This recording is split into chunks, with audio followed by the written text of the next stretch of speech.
Hey, good morning, everybody. Hi. Hey, this is Judy. This is Moss. Welcome back to Mondays with Moss, a series of live videos on Mondays around 11:15. Recently, I've been working with Judy to do some videos on love knots and love tangles. And I thought today, we talked about this a few weeks ago, to do some examples of relationship knots and tangles. It could be between mates, it could be between lovers, it could be between parents and kids. Any relationship will have a knot or a tangle. So we're going to demonstrate them, but it really is based upon our premise that most people do not communicate well, much less listen well. It seems to me people talk too much and listen too little. What do you think? I think that's true because I think listening is really more difficult than speaking. Okay. Because when you're listening, to a certain degree, you have to get yourself out of the way. What do you And that's mean? not easy for most people. You have to, I mean, you have to put your own opinions, your own certainty about things, your ideas about things. I think you have to put them aside for a period of time to really take in what the other person's saying to you, and that's not easy to do. You mean I have to put myself aside and act like I'm interested in what you're saying? Exactly. If you're the one talking. Precisely. And you do the same thing with me. Always. Okay. It's really difficult, though, for most people to do that. Mm-hmm. So a lot of what I see in therapy is I become a communication trainer or coach in helping people to identify their relationship, communication, knot or tangle. For example, comparing. Comparing is like, why can't you be more alike? And all of a sudden the other person goes into a real tangle, gets really upset because that person feels judged or accused. What kind of love, relationship, communication tangle do you see often? Well, I think often people, particularly people who are married for a period of time, get into mind reading. Wow, They get into thinking or assuming that they know this person so well. I know what you're thinking. Are you mind reading right now? I know. You want to get a new car, I can tell. Isn't that true? Wrong. I'm wrong?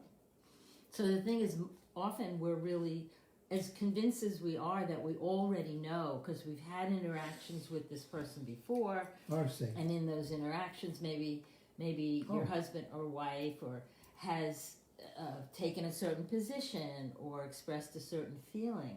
And then we kind of assume that that's the case forevermore. And so we get stuck in these ideas about each other, and we lose our curiosity too, I think. So instead of being curious right now Yeah. on what you're saying, I might go back to the past and say, well, I remember we had this conversation last week, last month, 5 years ago. Mm-hmm. And just assume that's what you're still thinking. Yeah, I think that happens a lot. I think people don't really even realize No, they don't. that forms a block to really listening to whatever it is your partner is saying in the moment. Okay. Because people are not always consistent. Right. And sometimes we do change our minds about things.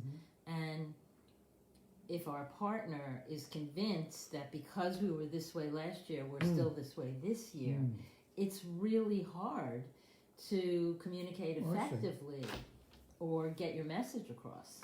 So in a It's way, like static on the line. So in a way, static, I like that. Yeah. So in a way, do you think once we make a decision about who that person is and what that person thinking or should be thinking, we lose our curiosity and we find it difficult to really listen in the present? I think often we do. So we listen. Familiarity breeds contempt. I like Well, that, yeah. it's kind of something like that sometimes. So we listen with tired ears. Oh, yeah. Oh, I like that. We I've listen with tired I've ears. never heard you say that. We don't put some energy and say, well, look, she may have thought that 2, 3, 4 years ago or last week, but let me give her some credit because maybe she's thinking something different. Well, I think it's at least in part that it takes a lot of effort to really listen well, right? And you know, the reason we form habits is so that our brain, it's efficient. Our brain doesn't then have to think about, oh, you know, what do I do when I get in the shower? We can think about something else. And in a way, I think that's what's going on in our relationships. Okay. You know, we form certain habits, or we have certain expectations. I notice I just lost touch with what you were saying. I took that in my notes and I said, what am I going to say next? Mm-hmm. What do you call that? That's an example of... Well, that is a listening block, right? You got distracted. I'm rehearsing in my mind. Rehearsing. Oh, sure. Right. Okay. We'll touch on that another time. Okay. But fortunately, I caught it and I came back to the fact that I was not listening. Not on purpose. Right. But it's interesting because I think because these things happen all the time. Yes. They're habits, and we're not very aware. So partly we have to cultivate an awareness when we're going away, that we're going away. And what you did a great thing because you stopped yourself and you said, "Oh, I realized I wasn't listening to you. I was paying more attention to something else," and you came back and you told me that. Good. No, thank you. So I appreciate that. That's great. So why don't we give a couple examples of really poor listening or listening, communication, loves, tangles, and knots. And then we'll attempt, as we do this, to demonstrate how might be a better way to communicate. Oh, okay. Like maybe during the couples dialogue. All right, that sounds good. All right, so how about if you start, and I'm going to practice comparing you to somebody else. Okay? Okay, so, so Moss, I really want to talk to you about our bathroom. Okay, I've been thinking a lot about it, and I really would like to redo our bathroom. I feel like it's gotten sort of tired looking, and we never use the bathtub, so I'd like to take the bathtub out, and, you know, maybe put in some new cabinetry. You know, I really want to, like, redo it, freshen it up. It's something we use all the time. I think we can afford to do it, and I would really like that. Carol wouldn't say that. Carol would probably scrub the tub until it's really sparkly clean with Ajax or Mr. Clean. I mean, we're in our early 80s. How long are we going to need a fucking new bathroom? Carol doesn't need that. Why can't you be more like Carol? Given the expression on your face, why would I even want to have a bathroom with you? I'm interested in what you're saying. So what did I say? I don't even think you were listening to me. Yeah, you want to spend a lot of money and redo the entire bathroom, and I didn't say that. It'll cost a fortune. I didn't say that. Well, you did? I didn't say any of that. Well, that's what I thought you said. Well, that's because you were not really listening to what I said. Okay, then I'm going to try to listen again. Okay, so I'm going to try it again. Okay. So I've been thinking about freshening up our bathroom because I think it's kind of tired looking, and so I'd like to do some things to it. Okay, I haven't looked into what it would cost us, but I think we have enough money to redo it in some way. Okay. We have to figure that out, to talk about it and all, but you know, like one of the things is like we never really use our bathtub, so I would rather just have a big shower. Okay. I think I know what you're saying now. Okay. You want to redo the bathroom, get rid of the tub, fix it up a bit, spruce it up a bit. I do. It's looking kind of tired. Is that what you're saying? Yeah. My mother would never do this. What does that have to do with anything? Well, my mom, we grew up in a household. We had one bathroom for eternity, not two or three, just one. My mother would sooner die than redo the bathroom. It was a waste of money. Like, why can't you be more like my mother? Why do you have to be like the neighbors around here? I pretty much spend more money and make it look better. Why can't you be more like my mother? Because I'm not her. Yeah. You want me to be more like your mother? Well, in that regard. Okay. Okay. So I get it. You'd like me to be more like your mother in terms of money. And I would like to redo the bathroom. Oh, okay. So that's an example of comparison. Comparing. So Judy's very simply, she hasn't lost her temper yet. she's come back and pointed out what she wants. She's opening up a possibility to redo the bathroom. And I'm going into comparing her to our neighbor Carol, and then all of a sudden my mind takes me back to living in Brooklyn. Why can't she be like my mother, who's been dead for, 30 years? So it's not interesting. I don't know if you guys do this. I compare what the person is saying, what she should be saying, and compare that person to another person. All right. Yeah. So let's take a look at how we might want to demonstrate how to have a conversation at least about that. Okay. Okay, so why don't you All start again? Okay.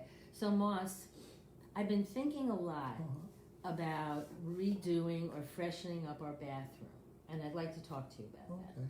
So you've been thinking about, I know you really like to renovate and keep things really neat. I do. Yeah, so I can appreciate that, because the bathroom, from your point of view, needs it. Tell you the truth, I've not been noticing it, but I'm kind of blind to that stuff. But you're saying something, seeing something, and you want to fix it up, just to make it more beautiful. Right. So it's like, would this be a good time to talk about that? Because I hadn't mentioned it to you before. Oh, okay. I appreciate your request. I think I can talk about it now. Okay, great. Okay. So I have some ideas about what I would like to do. I don't have any idea of the cost of any of it yet, but I would like to take out the bathtub, because I'd rather have just a big shower rather than a bathtub, because we don't take baths. Okay. So I think I would like to do that. Maybe paint it a different color, get maybe a new mirror or a new faucet or something like that. All right, so you basically want to get rid of the old bathtub. We never use it. Right. Do some painting, maybe change the tile. Yeah. And, Maybe. Yeah, and right now we're just exploring it. Exactly. We don't know the cost yet. Right. Okay, I'm open to exploring it. Oh, great. Good. Okay, good. Yeah. So what did I do there, Judy, in terms of being responsive rather than reactive? Well, I think I felt like you were really listening to what I was saying, because in part you repeated back to me what you heard me say. So that was helpful, because it told me that in fact you did hear what I said. Okay. Yeah. And that you didn't, mishear it or misunderstand it. Right. I didn't get any sense that you were jumping to some conclusion that had nothing to do with what I said. Yeah.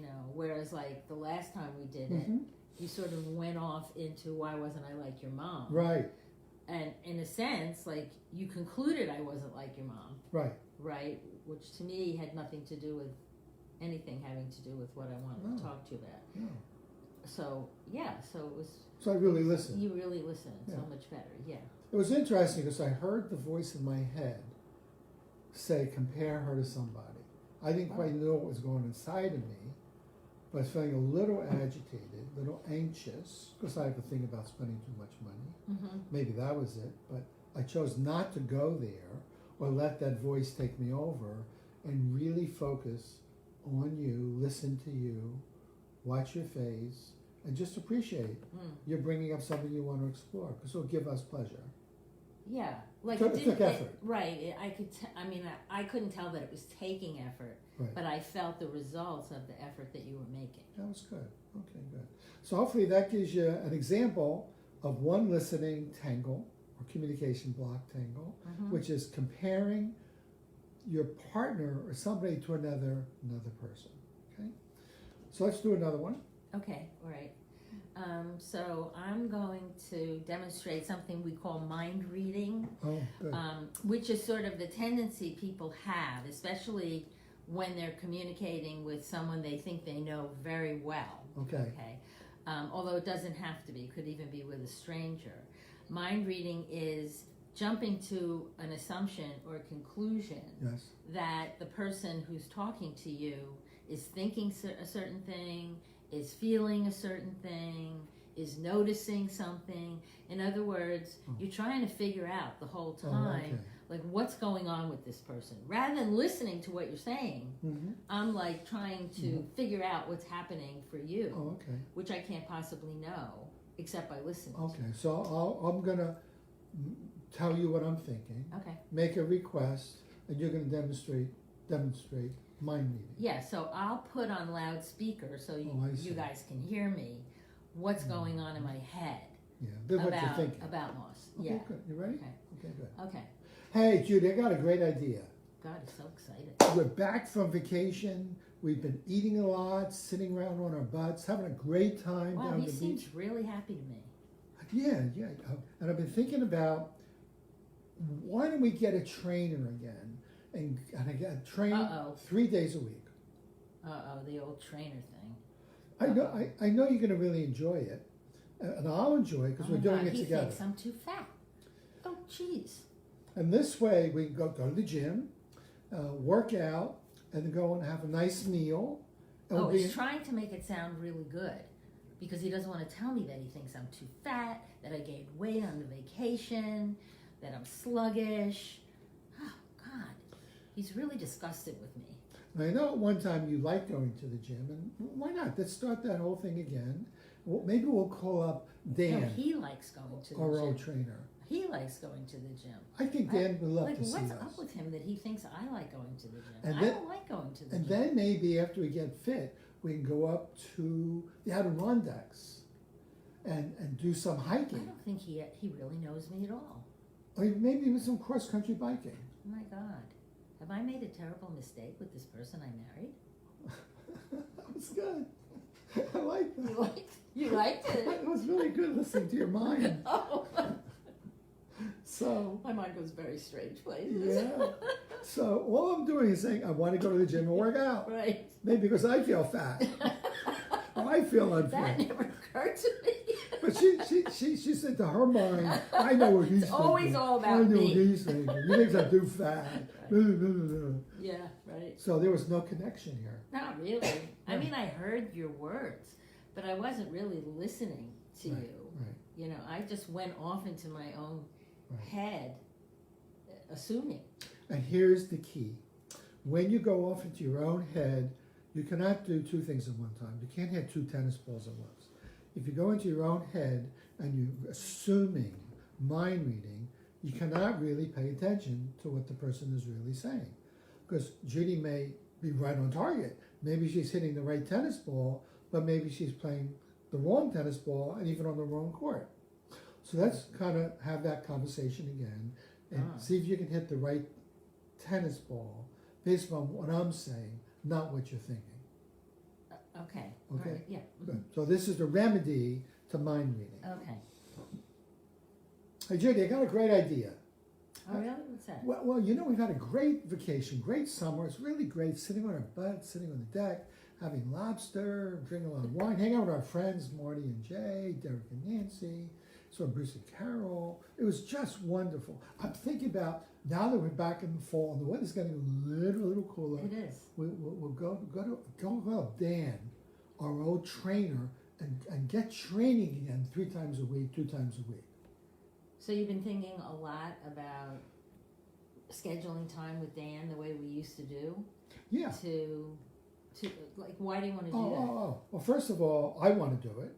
And Okay. I like to do it with you.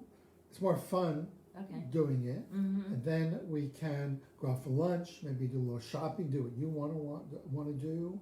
But I think it would be a great way to stay fit. So I'm feeling kind of sluggish, don't know about you. But I thought it would be a great way to start the fall, kick off the fall with like a good health program.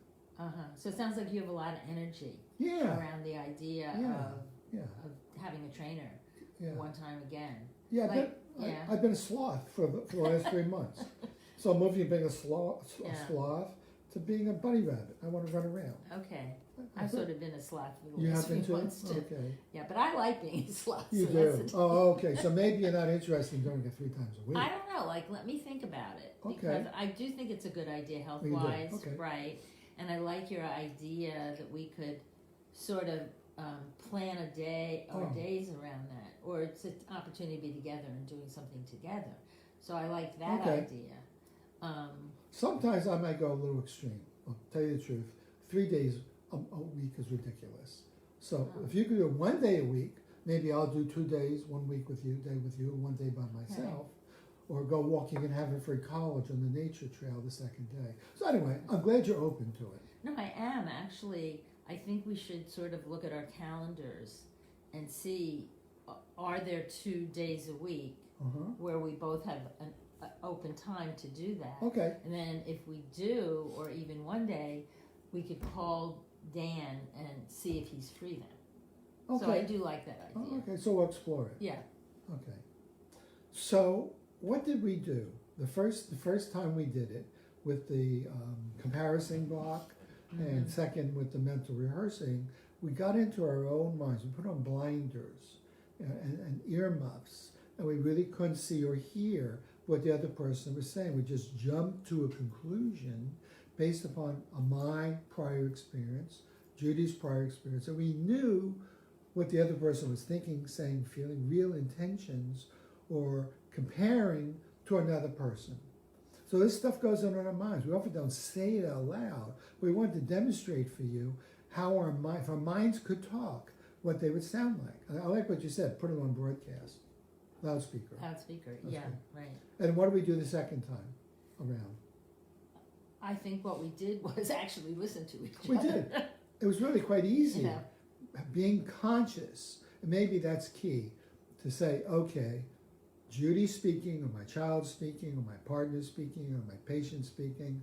It's time to turn on the hearing aid and listen very carefully to what the other person is saying and take her seriously and be curious about it. And I don't have to agree with it, but I don't have to get kicked into my mind, because my mind is not going to be a joyful listener. My mind's going to want to control me in doing what it wants to do. We'll talk about that another time. But it takes some real conscious energy to say, I'm going to listen. Yeah, you have to be intentional about it. And by the way, when you listen consciously, repeat back what you hear the person is saying, explore it. You let go of thinking of being judged or controlled, and you loosen the relationship or communication knot or tangle. What we're doing now is opening the knot, stretching out the rope, so to speak, and giving you more rope to hang yourself. Thank you. Well, anyway, I hope you enjoyed that. 2 communication tangles or knots. Next time we talk, hopefully next week if you're available. I'll check my schedule. Okay, you check my schedule. Good. We'll pick 2 more. And notice during the week, are you getting caught up in a communication tangle, a communication knot, where you're not really listening, or are you really listening? Okay? Hope you listened to us. Hope you enjoyed it. Have a good week, everyone. Bye-bye.